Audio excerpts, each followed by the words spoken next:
Lisa Ling is an award-winning investigative journalist, best known for her work on The View, The Oprah Winfrey Show, and Our America with Lisa Ling. Her new project, This Is Life with Lisa Ling, on CNN takes a deeper look into some of the unconventional communities and subcultures in our country.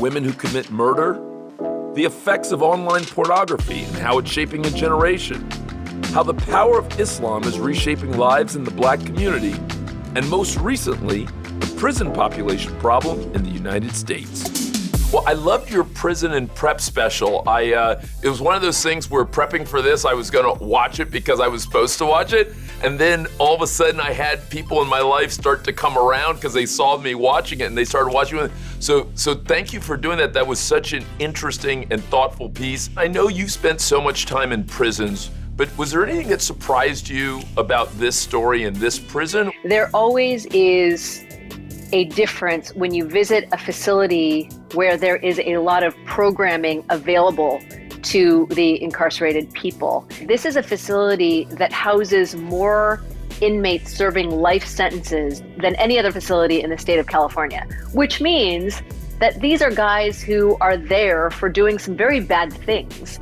But in the programs that I visited, so many of the men had been incarcerated for more than a decade and had been devoted to the programming. And so the candor, the remorse, the wisdom, the recognition of trauma that so many of them had experienced as children that led them on this path of destruction was really, really powerful. And I just think that there's so much to be learned from men like these who went through this extraordinary transformation inside. One of the things that struck me that was unusual was the candor. Did you get any sense that people felt that they were putting themselves at risk being truly that candid? This was the first time I heard inmates actually say, I killed someone. I took a life. And not only did they say that, but one of the inmates, for example, said that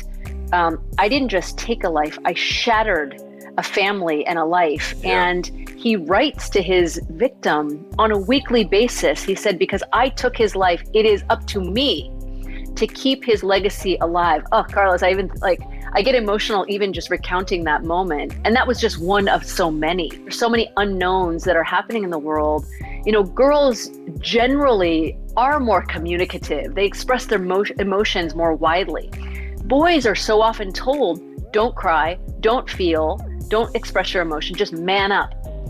And if you've experienced any kind of trauma, a divorce of your parents, a death of a parent, a car accident, what have you, and it continues to go unresolved, it can manifest itself in some very negative ways. And I think that's one of the reasons why we have such a booming prison population. I mean, we're talking about millions of people who've probably experienced pretty significant trauma in their lives.